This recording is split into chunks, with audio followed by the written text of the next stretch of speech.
$5000 கனடாவில் 60 நாட்களில் முதலீடு செய்து லாபம் பெற ரகசிய வழிகள். என்ன மக்களே, தலைப்பை பார்த்ததும் அடேங்கப்பா $5000 60 நாள்ல லாபம் பார்க்கலாமான்னு யோசிக்கிறீங்களா? இது ஒன்றும் மேஜிக் இல்லப்பா, ஆனால் ஸ்மார்ட்டா எப்படி பணத்தை பெருக்கலாம்னு தான் பார்க்க போறோம்.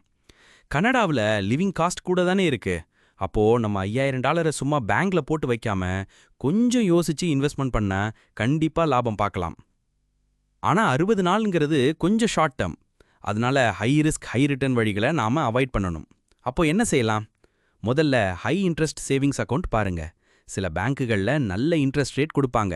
உங்க $5000 அங்க போட்டா சும்மா கிடக்கிறதுக்கு பதிலா சின்ன லாபம் கிடைக்கும்.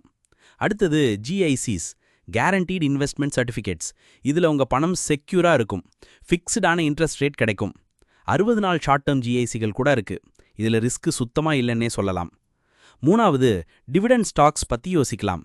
இது கொஞ்சம் ரிஸ்க் தான், ஆனால் நல்ல ஸ்டேபிளான கம்பெனிகள் மாசம் மாசம் டிவிடெண்ட் கொடுப்பாங்க. நீங்க இன்வெஸ்ட் பண்ணிட்டு அந்த டிவிடெண்டை கலெக்ட் பண்ணலாம். ஆனால் இதுக்கு நல்ல ரிசர்ச் தேவை. திடீர்னு ஒரு கம்பெனி டவுன் ஆனாலும் ஆகலாம். கடைசியா, bay of high interest debts. உங்ககிட்ட கிரெடிட் கார்டு டெட்டு இல்லைனா வேற எந்த ஹை இன்ட்ரெஸ்ட் லோன் இருந்தாலும் உங்க $5000 அதை கட்ட பயன்படுத்தலாம். இதுவும் ஒரு விதமான லாபம்தான். ஏன்னா இங்க கட்ட வேண்டிய வட்டியே சேமிக்கிறீங்க. இது ரொம்பவே ஸ்மார்ட்டான ஒரு ஸ்ட்ராட்டஜி. 60 நாள்ல பணக்காரனாக முடியாது, ஆனா உங்க பணத்தை ஸ்மார்ட்டா ஹேண்டில் பண்ண கத்துக்கலாம்.